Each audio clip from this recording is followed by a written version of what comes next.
Let's do it. According to the global consumption of fossil fuels, we're going to run out of natural gas in 52 years and run out of oil for gasoline, among other things, in 53 years.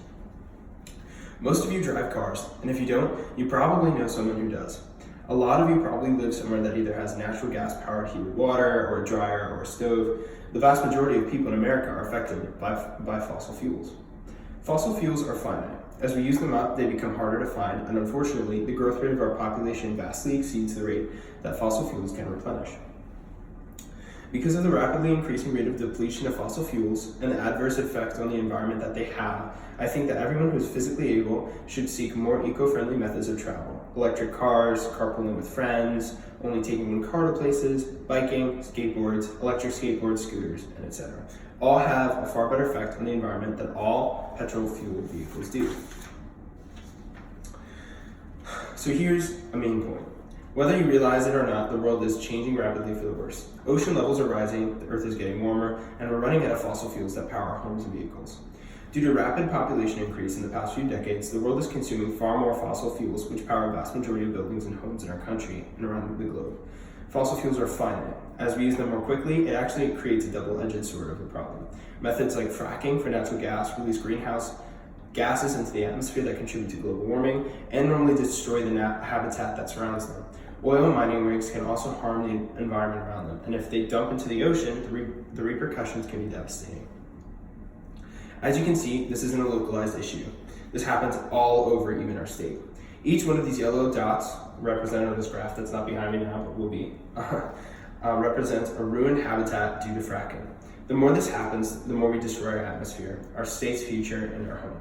This affects everyone in America, but fracking specifically affects Pennsylvanians in the worst way, since there are many pockets of natural gas here. Quote, in 2007, Penn State professor Terry Engelder calculated that there were 50 trillion cubic feet of natural gas in the Marcellus Shale, which runs for about 95,000 miles underneath Pennsylvania. This actually encourages the problem. More fracking means more encouraging more businesses to focus on short-term gain rather than long-term seeing how this is going to affect the earth. Americans and the world at large, if we don't start becoming more ecologically conscious, then we're going to run out of fossil fuels and probably crash the market later on. So this is a quote about the company Tesla. The company delivered 95,200 vehicles between April 1st and June 30th, which was a record number and good a bit more than Wall Street had predicted. Mendezelin. This tells us something about how people are responding to this crisis. Tesla provides a no-brainer solution to the problem that people are actually buying. High-tech, eco-friendly cars, and while you can't get something like this right now, you can keep it in mind for the future or for your friends or relatives. So don't worry, there are many things that you can do to prevent using fossil fuels and prevent the earth from being harmed in the process. Since one of the biggest consumers of fossil fuels is the transportation industry, trying to get out of the petrol industry is one of the biggest methods that we can bump up eco-friendly, saving the earth. So buying a Tesla is one of the things, but they're kind of expensive.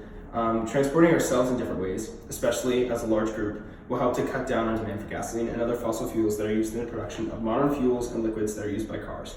There are many ways we can accomplish this. Using skateboards or walking and running to local places. Using electric skateboards or scooters or other methods of travel can help well. Also carpooling when possible, instead of taking separate vehicles, places can help.